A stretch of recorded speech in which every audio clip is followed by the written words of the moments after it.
another topic that grows from these, and that is, what are four frames that could be used to understand organizations?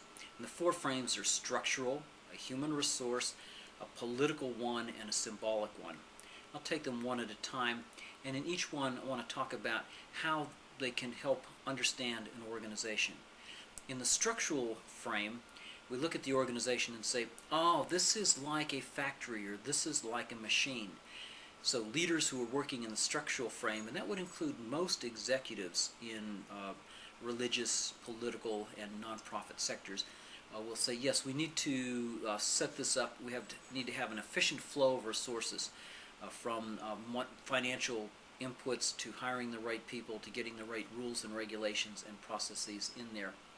So in the structural frame, people say, what are the rules for the operation? What are the roles? And they'll spend a lot of time creating position descriptions, job descriptions, and saying, so-and-so has such and such a title, therefore they must do X, Y, and Z. A lot of emphasis on technology, and a lot of emphasis on creating an environment that moves towards goal-directed behaviors.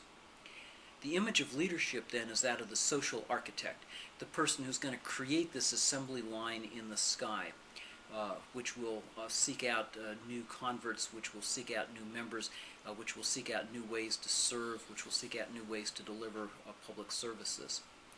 And the basic leadership challenge in such a situation is to learn how to attune the structure to the task and how to adapt technology to the environment.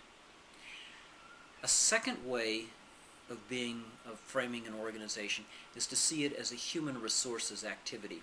And here the dominant metaphor is not the factory or the machine, but think of the place where you are as part of our family. And here the central concept would be, let's look at the needs and skills of people and say, what are the relationships that we have that are in there?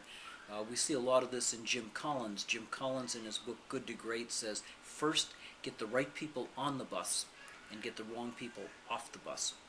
So you're finding people when you do that, and when you do that, you're saying, let those people who are on the bus make their choices, give them empowerment, get out of their way, don't tie them down with too many to-do lists, instead say, let's create something, and then give them room, space, and resources so they can create it.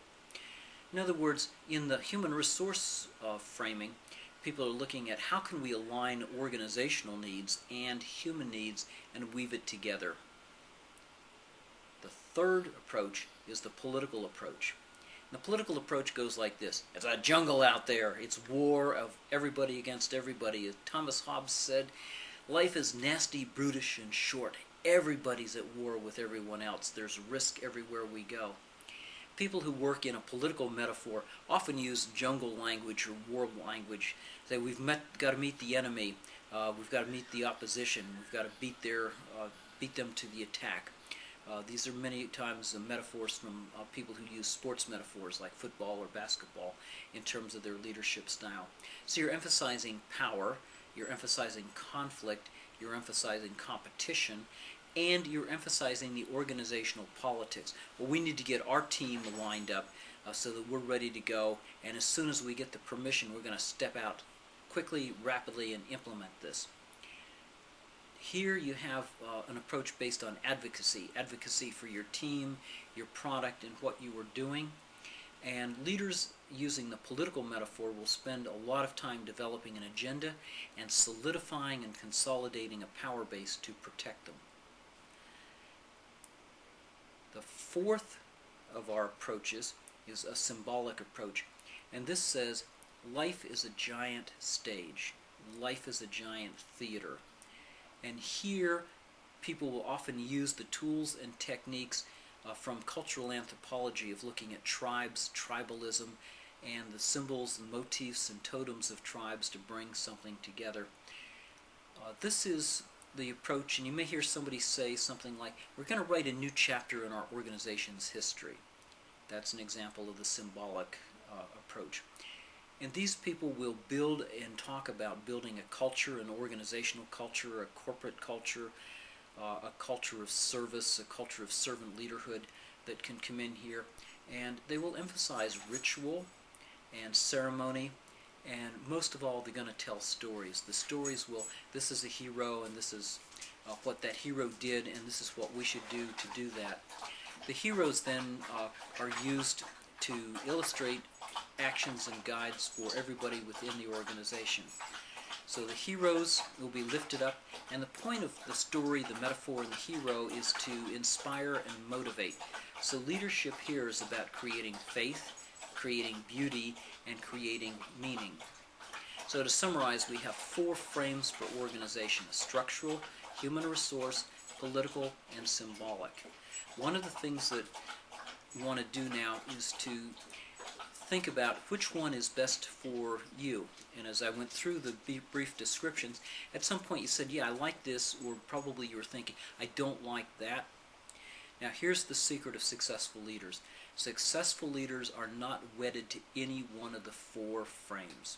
Successful leaders say, what frame do I need to accomplish this purpose and this task at this time? So successful leaders are characterized by flexibility and adaptation, and flexibility in terms of bringing any one of these in. So as we get ready to wrap this up, I want you to keep in mind the bigger pictures. 1, reframing creates space for positive action. Number 2, organizations are very complex. Number 3, we fail when we place blame somewhere else. Instead, ask yourself, what can I do, no matter what your position is? And finally, reflect on the 4 frames of leadership: the structural, the human resource, the political, the symbolic, and then be comfortable to use those techniques at various times and in various ways, so that you're using a full set of visioning tools in your leadership tasks. Happy leading, and I'll be with you next time. Take care.